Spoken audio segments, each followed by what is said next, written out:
Some said Lee Perry, the mighty upsetter, had gone mad.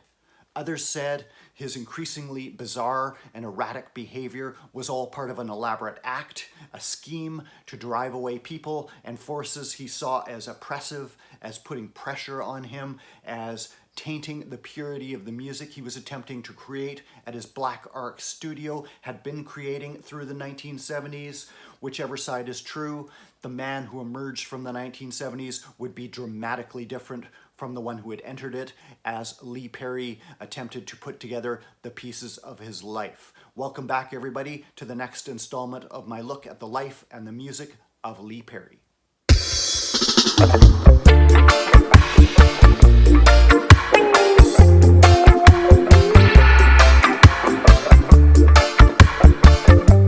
In January 1979, 3 visitors from the UK arrived at Lee Perry's Black Ark studio. They were Mo Claridge, owner of the Ballistic and Warrior labels in the UK, which had licensed music from Lee Perry, photographer and music journalist Dave Hendley, who had recently been named head of A&R for Trojan Records and was setting up his own Sufferers Heights label, and DJ David Rodigan, then on his first visit to Jamaica. They found Lee Perry a very different man from the one some of them had encountered on previous occasions. He was spending very little time in the studio, occasionally tinkering with previously recorded tracks, but was living a lonely and reclusive existence, the premises barred to most visitors. He had systematically, over the previous year, run off most of his musical associates, most of the artists, most of the musicians. He had let his business contacts lapse.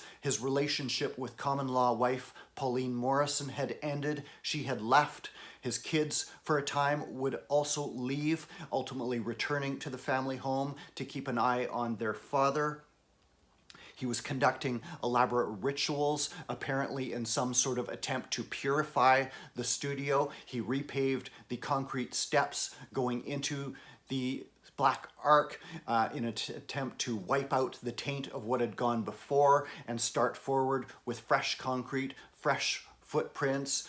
He would conduct elaborate rituals with stones and other objects. He had dug out a hole under the drum kit, which had become filled with water as he became obsessed with the elemental forces of water, stones, and other objects.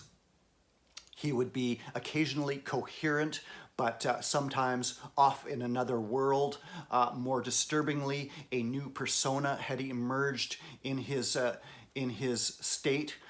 He had been it was not unusual for Perry to come up with alternative personas on record. He had been the upsetter, he had been Scratch, he had been the Super Ape, all these different personas he projected on record, certain element of eccentricity in his personal life as well, colorful costumes and things were not unusual for him, but this new persona seemed to have become part of his real life, an entity he called Pipecock Jackson, which seemed to be some sort of a spiritual or purifying force which channeled through Lee Perry. He would occasionally be having conversations with people who were not there, either speaking for Pipecock Jackson or to him and other unseen entities. His attention to business would be wavering between more coherent moments and less. Nonetheless, further visitors would arrive at the Ark through the year. In summer, Claridge would return along with Dave Hendley, photographer Adrian Boot, and UK music journalist Vivian Goldman would also arrive for visits. On further visit in the summer, Claridge was able to license some further tracks from Perry for release on his Ballistic and Warrior labels in the UK. He had had success with a late Ark production, the Jolly Brothers Consciousness, an LP of which, with only partial Lee Perry productions having appeared on the Ballistic label in the UK, Claridge was anxious to license more music from Lee Perry, but Perry spent most of 1979 doing very little with music, spending more time on his art, on his strange rituals, his level of coherence at a variable state. An artist he had worked with back in 1977 made a return.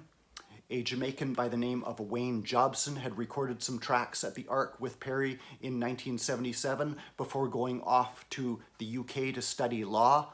Jobson came from a prominent Jamaican family. His cousin Diane had been a lawyer for Bob Marley. Another cousin had been a manager of the Wailers. Some of his work with Lee Perry appeared on the Pressure Sounds release Rockstone, Natives' Adventures with Lee Perry at the Black Ark. Jobson had returned hoping to record an album with Lee Perry. This was not to be. Perry's focus on music was not there at that point. His behavior increasingly erratic. At one point, Jobson had to bring bananas every time he went to the studio. Perry had become convinced that bananas were holy, would kneel and pray to them. So Lee Perry, in a very precarious state of mind, looking for a lifeline out of the deep, dark hole of loneliness and depression and destruction he had crawled into, the Ark in a deteriorating state. Finally, in summer of 1977, the lifeline Perry had been hoping for arrived. A European by the name of Henry Targowski had arrived in Jamaica, had found some financial backers to start a record label, which he was calling Black Star Liner, and arrived unannounced at the Black Ark studio, only to find Lee Perry, who he had never laid eyes on before and had no idea he was coming, look at him and say that he had been expecting him. Praise ye the Lord God, Jah Rastafari, King of kings and Lord of lords. Conquering land of the tribe of Judah, root of David, bread and morning star, light of the world.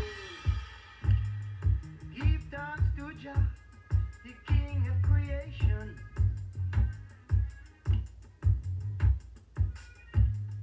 Give thanks to Jah, the King of vibration. Yeah. Give thanks to Jah, who reigneth in Zion, yeah. Lee Perry's state of mind ultimately proved too volatile to work on any sessions with Wayne Jobson, who had to go elsewhere to work on the album he had hoped to do with Perry. However, Perry's relationship with the European, Hank Targowski, would prove more productive. Targowski had founded the Black Star Liner record label in Amsterdam, had financial backing to work with Perry.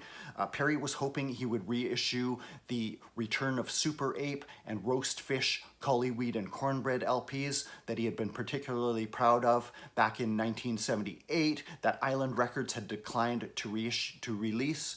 However, those albums were available in Europe on import pressings, so instead, Perry gave Targowski master tapes for the earlier Cloak and Dagger LP, a proto-dub album.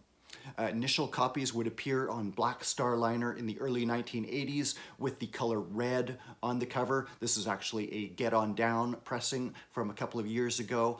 However, otherwise, Perry, basically pleased with his treatment by Black Star Liner, would continue the relationship with Targowski. He played him some tracks that had been partially completed, some that dated back to the time of the Roast Fish and Return of Super Ape LPs, including one called Give Thanks to Jah, Babylon Cookie Jar a Crumble, and a long open-ended 11-minute jam, which would ultimately take shape as the Slack Bed Jamming.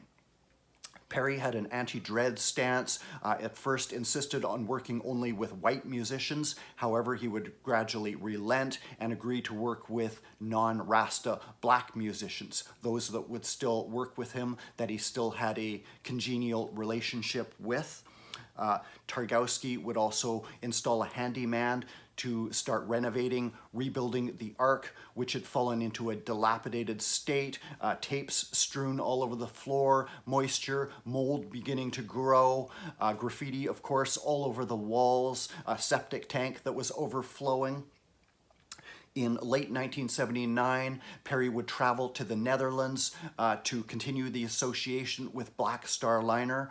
While in Europe, he put on quite a show at the Black Star Liner offices, decorating the walls with graffiti and allegedly even smearing his own body waste on the walls, perhaps in a show of shocking behavior for the assembled media.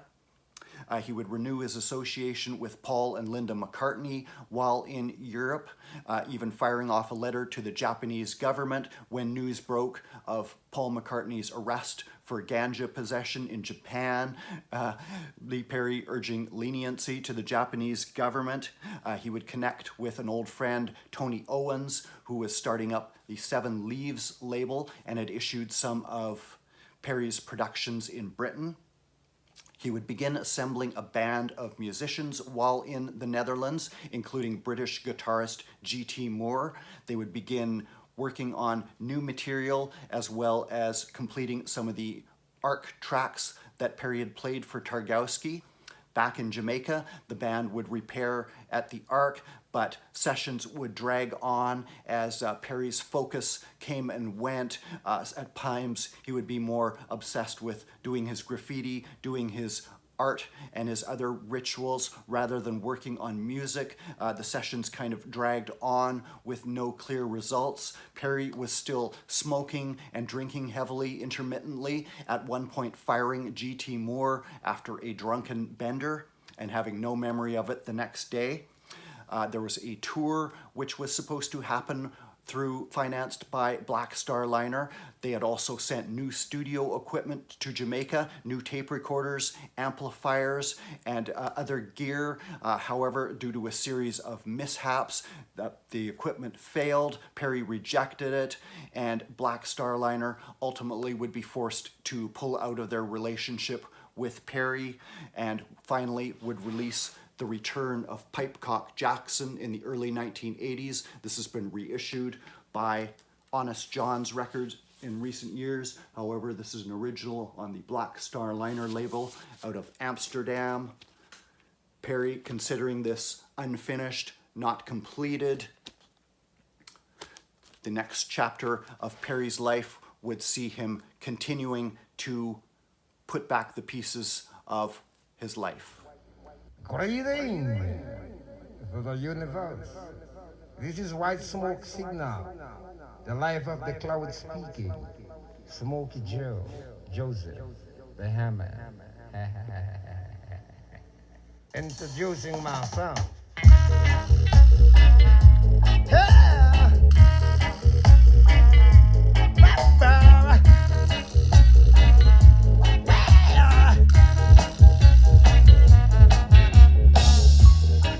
God is great.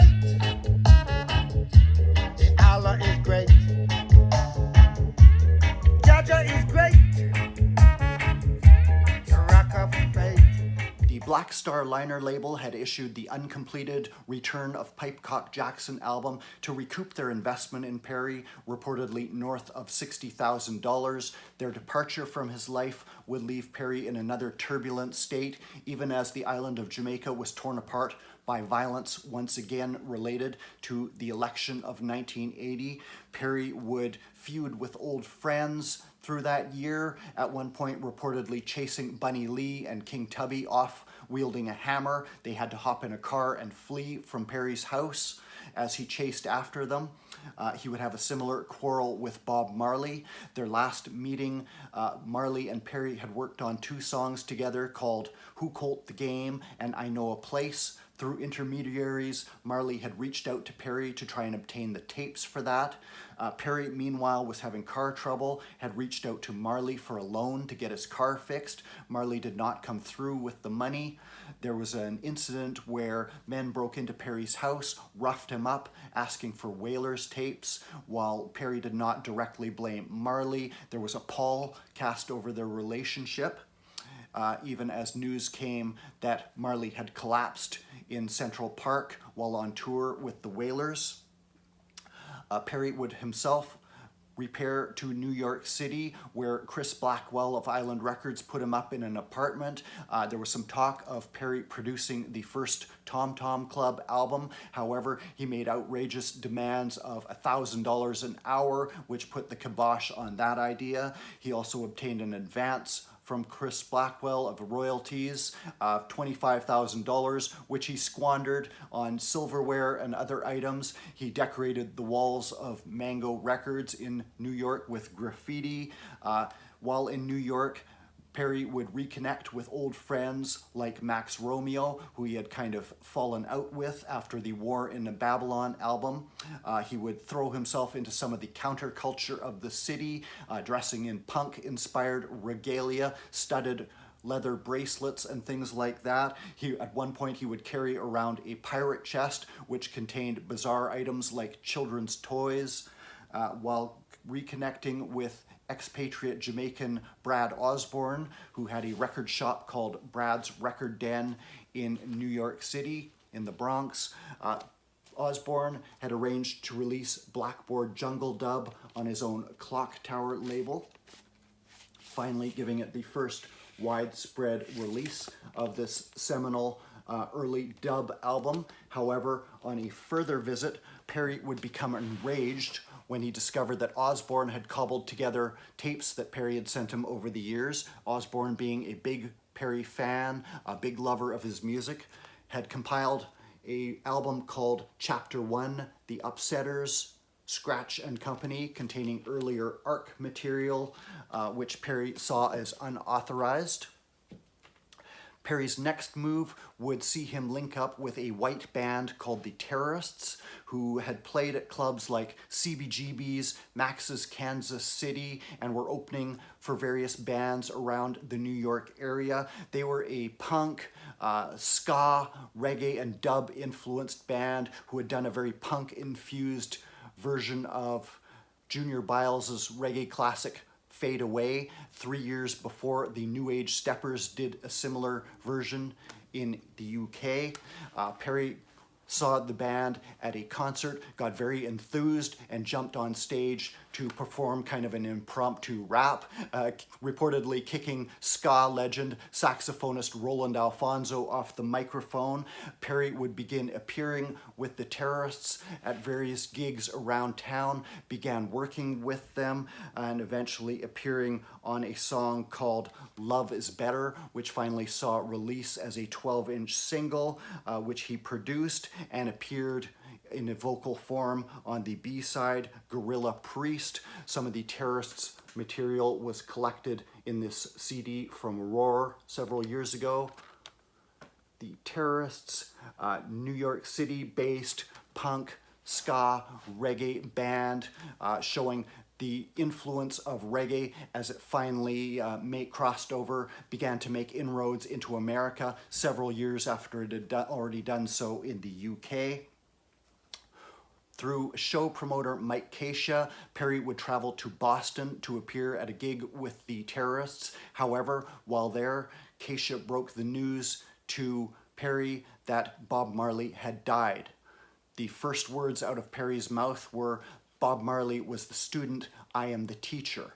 However, the death of his longtime friend clearly had a long-lasting and disturbing impact on Lee Perry. When the band finally completed a rather distracted, lackluster performance, and they returned to New York that night, the police were called by neighbors as Perry was seen dancing in the streets wielding a knife.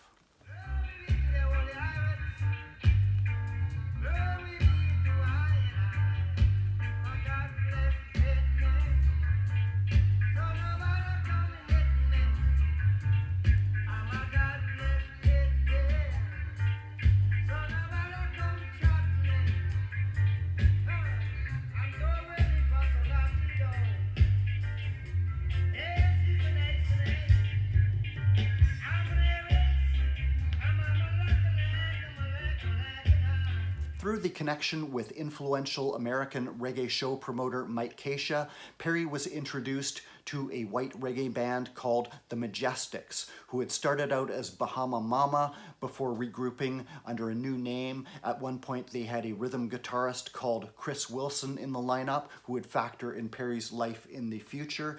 Perry decided to sever his association with the Terrorists and focus on the Majestics as his new backing band. They worked on some material together in a farmhouse in upstate New York, which had something of a rock feeling. They would also travel back to the city to open for The Clash in appearances there. The first night did not go without its glitches, as Perry performed the first song, one song only, for 45 minutes straight. They had to have a talk with him about shortening things up. The second night, Perry would do a duet with The Clash on Police and Thieves, which they had covered earlier. Perry, of course, having worked with them briefly a few years before. However, news would come to Perry of some financial problems, some drama going on between his children and his former partner, Pauline, so he would have to return to Jamaica. Mike Keisha, meanwhile, would relocate to Jamaica himself. He was in the process of founding Heartbeat Records, which would become a influential American reggae label focusing on not only putting new music but reissuing classics from the past for the emerging American market as well as internationally. One of the very early releases on Heartbeat Records would be a new Lee Perry solo album, for which Keisha would bring the Majestics band to Jamaica. They found the Black Ark itself in too dilapidated a state to work in, so they had to record in other studios. Sessions would continue and finally see release as Mystic Miracle Star, appearing on the Heartbeat Records label. Heartbeat Records 06, only the 6th release. The emerging Heartbeat Records label, which would have a long run into the early 2000s, many scores of reggae releases. Lee Perry with the Majestics there, as well as perusing the latest issue of Captain America. This included long, jammy sessions, but firmly in the roots reggae mold, with Perry declaring some of his supernatural powers on God Bless Pickney. Radication Squad would be a long 12-minute jam referencing the new Jamaican Prime Minister, conservative Edward Seaga, and the Eradication Squad he had formed to deal out extreme justice to lawbreakers. Pussy Eye, Cocky Water, also showing Lee Perry's sexually unfettered slack persona, which he was increasingly indulging. The album, fairly cohesive as a whole, showing Lee Perry's new vocal approach, somewhere between singing and toasting or rapping in something of a stream of consciousness style as he moved forward with his new persona, his new artistic endeavors going into the 1980s. Chris Blackwell is a vampire. Sucking the blood of the sufferer. He killed Bob Marley and take away his royalty. He killed Bob Marley and penalized the wheelers. Chris Blackwell is a vampire. Following the 1982 Mystic Miracle Star LP recorded in Jamaica for Heartbeat Records, Perry would go to Joe Gibbs' studio on the island to work on some material which would not be completed. The Black Ark itself continuing to deteriorate, becoming more and more run down, most of the studio equipment and instruments removed by that point. Finally, in summer 1983, the studio would catch fire, be largely destroyed. Perry would be arrested on suspicion of setting the fire himself. In coming years, he would alternately deny and take credit for the fire.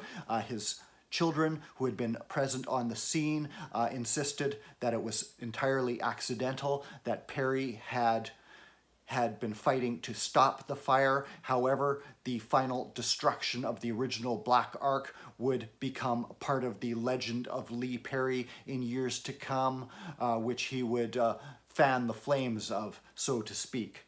Meanwhile, there was growing international interest in the recordings Perry had done at the Ark.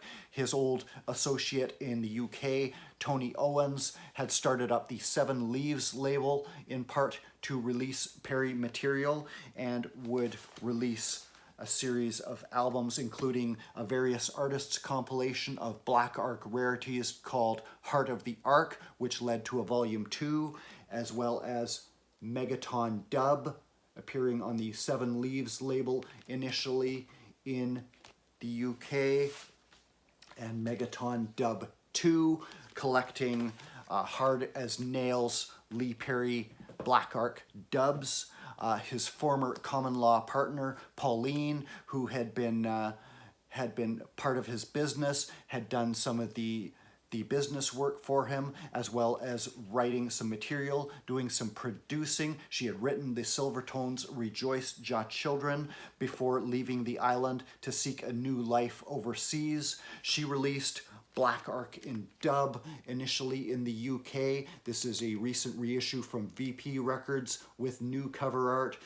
Initially appeared in a plain black and red cover, I believe, detailing some of the graffiti adorning the Black Ark. However, this would contain both Perry Black Ark material as well as some that Pauline herself had produced that Perry had no association with whatsoever. All dubs on this first volume. There would also be a Black Ark Volume 2 containing vocal productions, again, mix of Lee Perry Black Ark material and Pauline Morrison productions, including Give Praises, produced by Lee Perry, lyrics written by Pauline Morrison. However, she herself produced Laxley Castell's Ja Love Is Sweeter, as well as some other material on here. However, strong collections of material now available again in recent years through VP Records. Perry, meanwhile, would regroup at Compass Point Studios in Nassau, founded by Chris Blackwell.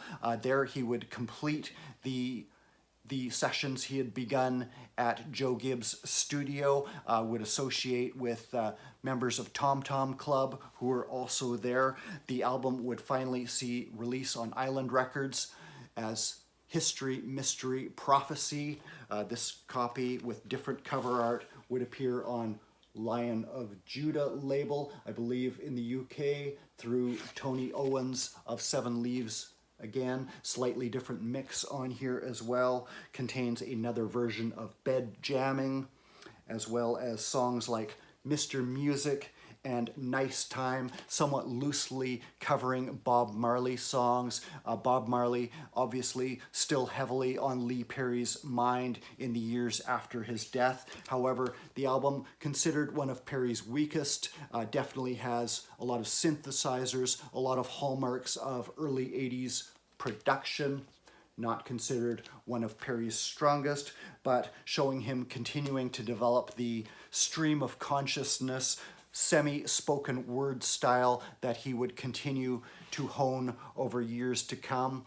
Perry's time at Compass Point would also inspire one of his most controversial releases, which would again appear on a Lion of Judah label before being pulled due to the controversy over it. It's a 12-inch single called Judgment in Babylon, with a caricature of Chris Blackwell as a vampire, Lee Perry shocked by what he sees, Lee Perry reporting on the song in somewhat of a courtroom testimony style that he saw Chris Blackwell drinking the blood of a chicken, also alleges that Blackwell killed Bob Marley, stole his royalties, and even takes aim at Blackwell's secretary for being a witch and his lawyer for being a vampire. While the B-side, One Drop, is more sentimental, more affectionate, maybe showing Perry on this release still processing his feelings over the death of Bob Marley, but definitely showing bitterness on the A-side, Judgment in Babylon. Chris Blackwell, for his part, reluctantly admitting that the incident Perry describes did take place, but that it was part of an old folk tradition, had nothing to do with black magic or supernatural powers. Judgment in Babylon, backed with one drop on the Lion of Judah label, associated with Tony Owens. Tony Owens would be instrumental in the next phase of Perry's career, seeing Perry spinning his wheels in Jamaica, falling into old, destructive, and unproductive habits. And now with the Ark destroyed, they felt it was time for Perry to have a change of scenery, maybe spend some time working in the UK. Finally, in September of 1984, Perry would reluctantly agree to this plan and would leave the island of Jamaica for an extended period as something of a global nomad, pursuing his music in different parts of the world. Stay tuned for the next chapter of my look at Lee Perry. Yawning